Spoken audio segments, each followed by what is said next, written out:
কখনো অসহ্য দাবদাহে পুড়ছে জনপদ, আবার কখনো মাত্র কয়েক ঘন্টার বৃষ্টিতে তলিয়ে যাচ্ছে আধুনিক শহর। 2026 সালে এসেও বাংলাদেশের মানুষের কাছে প্রকৃতি যেন এক অজানা আতঙ্কের নাম হয়ে দাঁড়িয়েছে। বছরের শুরু থেকে একের পর এক ঘূর্ণিঝড়, অসময় বন্যা এবং রেকর্ড ভাঙা তাপমাত্রার দাপট জনজীবনকে বিপর্যস্ত করে তুলেছে। বিশ্ব অর্থনৈতিক ফোরামের সাম্প্রতিক গ্লোবাল রিস্ক রিপোর্ট 2026-এ বিরূপ আবহাওয়াকে বর্তমান বিশ্বের 1 নম্বর দীর্ঘমেয়াদী ঝুঁকি হিসেবে চিহ্নিত করা হয়েছে। আবহাওয়া বিশেষজ্ঞ ও জলবায়ু বিজ্ঞানীদের মতে এই বছর প্রাকৃতিক দুর্যোগের এই ভয়াবহতা কোনো বিচ্ছিন্ন ঘটনা নয়, বরং বৈশ্বিক জলবায়ু পরিবর্তনের এক চরম ও নিষ্ঠুর বহিঃপ্রকাশ।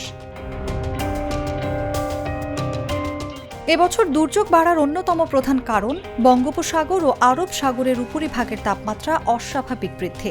বিশ্ব আবহাওয়া সংস্থার 2025 থেকে 29 মেয়াদের জলবায়ু পূর্বাভাস অনুযায়ী এই সময় বৈশ্বিক তাপমাত্রা আগের সব রেকর্ড ভেঙে দেওয়ার উচ্চ আশঙ্কা রয়েছে।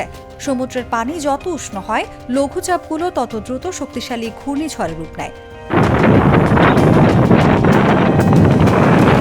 বিজ্ঞানীরা বলছেন, সমুদ্রপৃষ্ঠের তাপমাত্রা 26.5 ডিগ্রি সেলসিয়াসের বেশি হলেই ঘূর্ণিঝড় তৈরির পরিবেশ তৈরি হয়। কিন্তু এবছর বঙ্গোপসাগরের কোনো কোনো অংশে তাপমাত্রা 30 ডিগ্রি সেলসিয়াসও ছাড়িয়ে গেছে। ফলে আগে যেখানে বছরে 2-1টি মাঝারি মানের ঝড় আসত, এখন ঘন ঘন তীব্র ও অতি তীব্র ঘূর্ণিঝড় উপকূলীয় জনপদ তছনছ করে দিচ্ছে। সমুদ্রের উচ্চতা বাড়ায় জলোচ্ছ্বাসের মাত্রা ও লোনা পানির অনুপ্রবেশও বেড়েছে আশঙ্কাজনকভাবে, যা উপকূলের কৃষি জমিকে চিরতরে ধ্বংস করে দিচ্ছে। জলবায়ু বিজ্ঞানীরা বলছেন, প্রশান্ত মহাসাগরের এল নিনো ও লা নিনা চক্রের ভারসাম্যহীনতা এবছর দুর্যোগের তীব্রতাকে বহু গুণে বাড়িয়ে দিয়েছে। ক্লাইমেট ইম্প্যাক্ট ট্র্যাকারের বিশ্লেষণে দেখা গেছে, এই প্রাকৃতিক চক্রের অস্বাভাবিক পরিবর্তনের ফলে পৃথিবীর বায়ুমণ্ডলের আর্দ্রতা ও বায়ু প্রবাহের দিক বদলে গেছে। এর প্রভাবে দক্ষিণ এশিয়ার বর্ষা মৌসুমের আচরণ ওলটপালট হয়ে গেছে। আগে যে বৃষ্টিপাত 3 মাস ধরে হতো, এখন তা মাত্র কয়েকদিনে হয়ে যাচ্ছে। এতে মাটির পানি শোষণের ক্ষমতা কমে যাচ্ছে এবং পাহাড়ি এলাকায় ভূমিধসের ঝুঁকি বাড়ছে।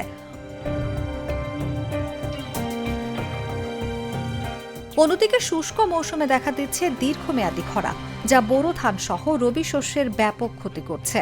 এই পরিবর্তনগুলো আমাদের জাতীয় খাদ্য নিরাপত্তার জন্য এক অশনি সংকেত। বাংলাদেশের দুর্যোগের একটি বিশাল অংশ নির্ধারিত হয় হিমালয় অঞ্চলের পরিস্থিতির উপর। বৈশ্বিক উষ্ণায়নের কারণে হিমালয়ের বরফ প্রত্যাশার চেয়ে দ্রুত গলছে। ফলে গঙ্গা, ব্রহ্মপুত্র ও মেঘনা অববাহিকায় পানির প্রবাহ নিয়ন্ত্রণহীন হয়ে পড়েছে। ইন্টারন্যাশনাল ফেডারেশন অব রেড ক্রসের প্রতিবেদনে বলা হয়েছে, জলবায়ু পরিবর্তনের ফলে বাংলাদেশের বন্যার ঝুঁকি ও প্রভাব আগের চেয়ে অনেক বেশি ধ্বংসাত্মক হয়ে উঠেছে।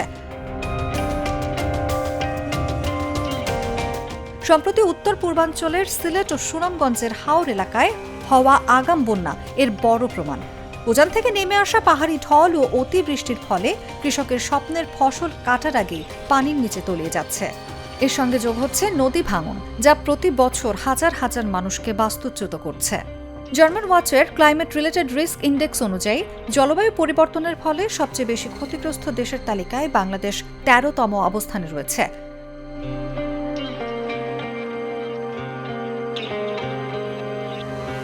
নির্বিচারে বন উজাড়, পাহাড় কাটা এবং জলাশয় ভরাট করার ফলে এখানে প্রকৃতির ভারসাম্য নষ্ট হচ্ছে। বিশেষ করে ঢাকার মতো মেগা সিটিগুলোতে কংক্রিটের জঙ্গল বেড়ে যাওয়ায় হিট আইল্যান্ড প্রভাব তৈরি হচ্ছে।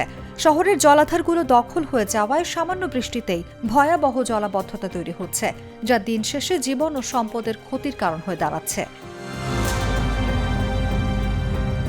2026 সালের এই দুর্যোগপূর্ণ পরিস্থিতি আমাদের চোখে আঙুল দিয়ে দেখিয়ে দিচ্ছে, প্রকৃতির সঙ্গে যুদ্ধ করে মানুষ জিততে পারে না।